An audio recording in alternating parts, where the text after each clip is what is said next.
Hi guys, welcome back to the channel. My name's Andrew Ogilvie and today we're going to work on the VXR. If I grab this wee box, I've just had the wee package shipped in.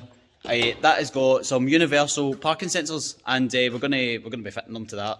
I couldn't get a parking sensor kit for the car, it was silly amounts of money, but anyway we'll be fitting our own ones to the VXR and I'll take you along, see how we get it done and well, hopefully I can get it done, but I'll show you step by step. I've done them before, it's easy enough.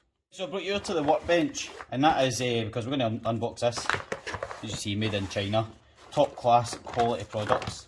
Oh, I've got a key. I wonder what the key's for.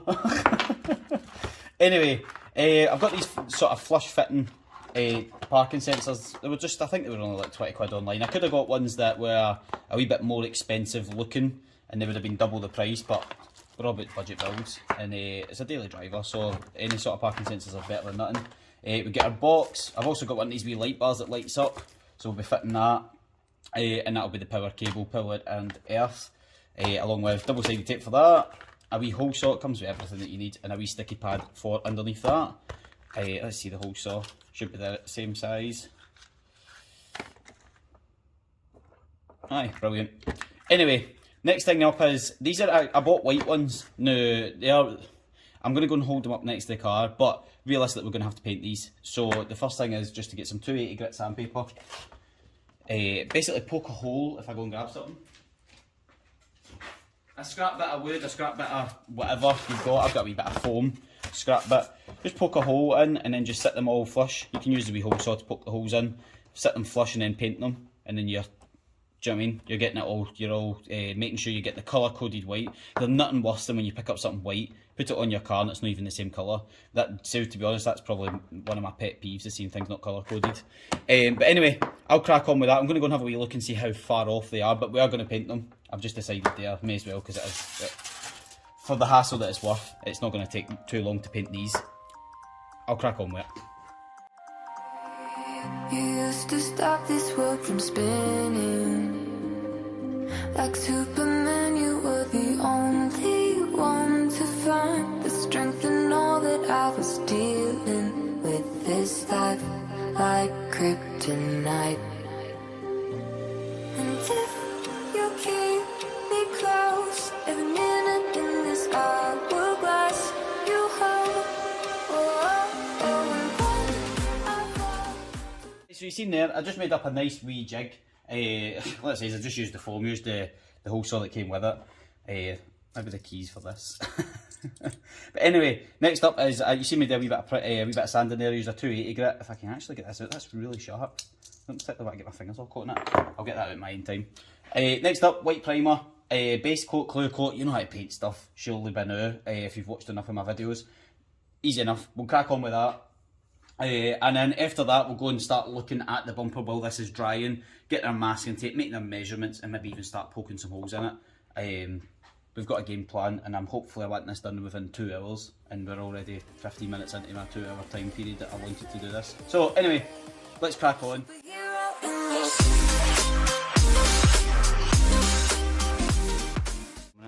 If I stick the tripod, I'll explain my two marks and whereabouts they are in reference to the car. So obviously I've got the first one here. You can see I've got a cross line coming in this direction. That's actually coming off of, if I can angle the camera back up a wee bit, that's actually coming off of here, and that's 6 inches. From there to there, just a projected line at 6 inches. 8 inches, sorry, 8 inches. And then from the floor, providing that the floor is level, I've gave 60 centimetres from the floor, giving me the horizontal line. That's given me an intersection where I've crossed. I've obviously done the exact same over that side. And then from here, I've measured it at the smallest thickness.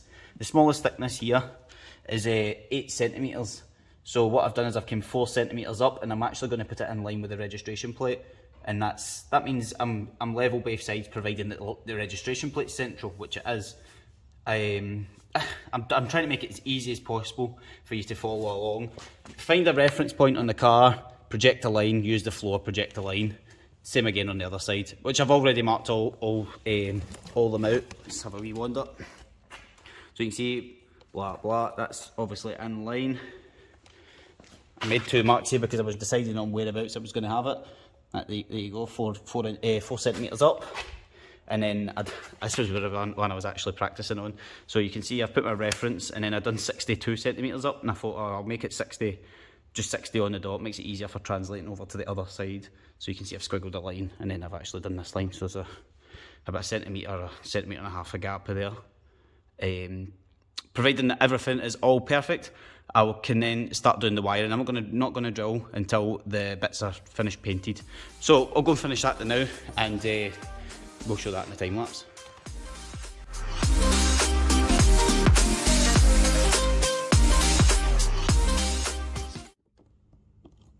So you see me there, I just put on a layer of the Summit White Vauxhall paint. Next up is wiring. We're going to go and we're going to actually have a wee look on the inside to where we're going to mount this, how we're going to hide the cable, where we're going to mount the box. This wee box actually makes a noise as far as I'm aware. One of these make a noise, in fact it's here, there's wee speaker holes there. So that makes a noise, as well as has a display bar, so that if she's looking out a rear window, I'm hopefully going to have that in line so that she can see it. And I'm going to have this hidden somewhere that you can't see it, and obviously all the cables. So we're going to have a wee look at potential spaces inside the car just now. You moved across to stop me from hitting the ground, and every goal there was a meaning. For this love ain't kryptonite. Until you keep me close. Right, so I've grabbed these Scotch lock connectors. The good thing about these is we can reverse it. So what we'll do is we're going to Scotch lock onto this cable. We'll separate, obviously take the Teflon tape off it, Scotch lock into each one. For our positive or negative, we'll need to go onto probably the boot badge bolt. It is what it is, which means I've got plenty of room, I've got plenty of cable there, so we'll mount it, we'll get these all stripped back, we'll get them mounted. But these Scotch lock connectors, if I come up to the camera, you can see you feed two cables through, and actually like the wee blade pushes down on them. If you've never used them before, they're actually really handy to have. They're reversible, that's the main thing. You don't really break the cable, you just tap into it, so you can always take the stuff back out if it doesn't work out as planned. I'd like to get all this all planned, wired and working before I start drilling holes in my bumper, for obvious reasons. Because once you've drilled a hole in this bumper, I don't know if the VXR bumper's readily available and how much that's going to cost. But anyway, we'll get it all working first and we'll use this. So one thing, definitely measure twice before you start cutting into these. So I'm just going to make sure that I am 100% sure I have the right sizes. Yep. And then off the floor, it's actually 60. It's actually closer to that line there.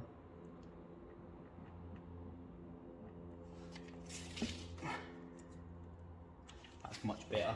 See, look, if I'd have just went and done that, I'd have been raging myself, because I do notice wee things like that. And this here, that's perfect. And this one here is perfect. And obviously I'm going to be using the line of the registration plate, so that's going to be somewhere about there. And this one is, make sure I get right in line, somewhere about there.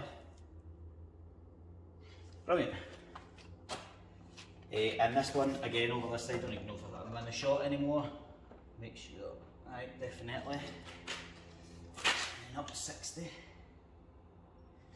Right, they're all perfect. I always like to measure twice, especially when it comes to doing this sort of stuff. So next up is the drill. The drill's over there sitting. I'll start poking some holes in and feeding some cables.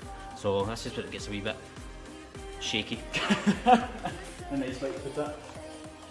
I'll put you on time lapse.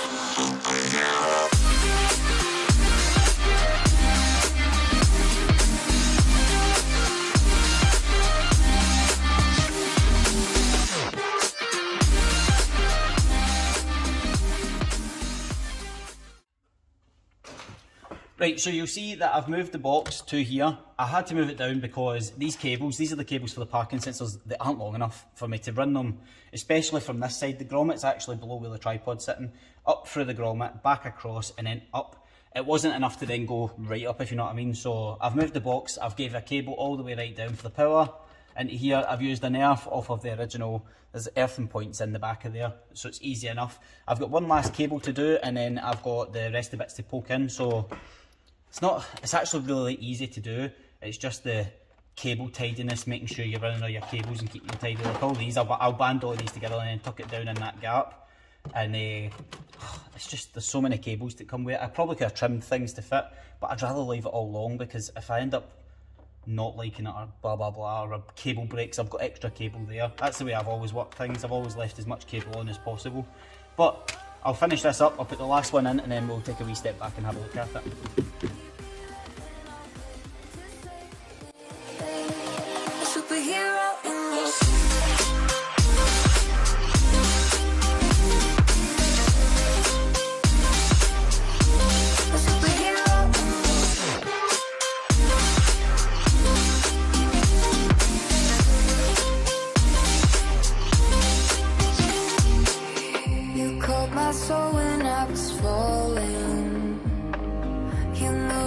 To stop me from hitting the ground, and every goal there was a meaning. For this love ain't kryptonite.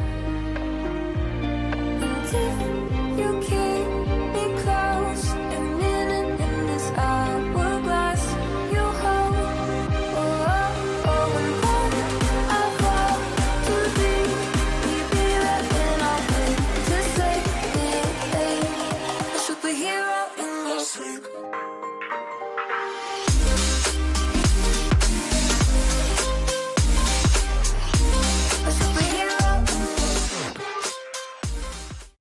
Right, so you see me there just do a little tidy up on the car, just sort of like give it a wee wipe at the back, popped all the wee bits in.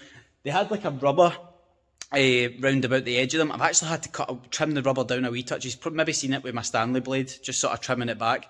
It was basically, they were a wee bit too, the rubber was a wee bit too big. It was keeping them from sitting really, really nice and flush. I've ended up marking one as I was cutting it, but they sit pretty flush. Like you see it there, you can see the sort of how it is. Oh, I've got a wee bit of a shaky one. I've not done it tea today, and I've been here for like 3-4 hours, so it can be expected.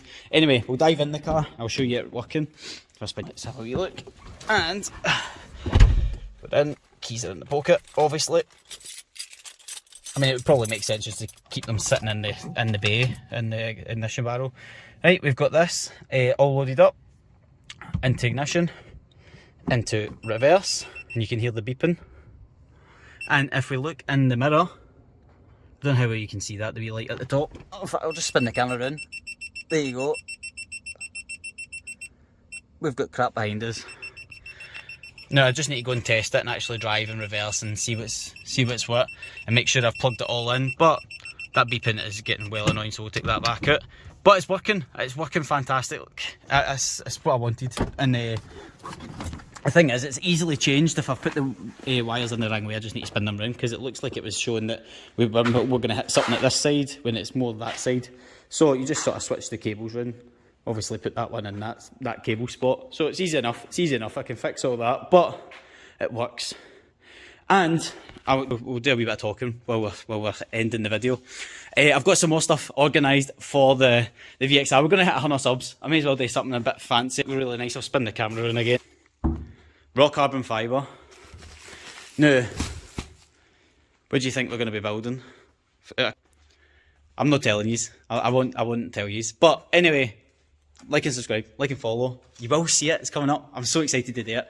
I'm maybe actually start filming it today. Probably won't, but might. So, I'll catch you guys in the next one. Bye.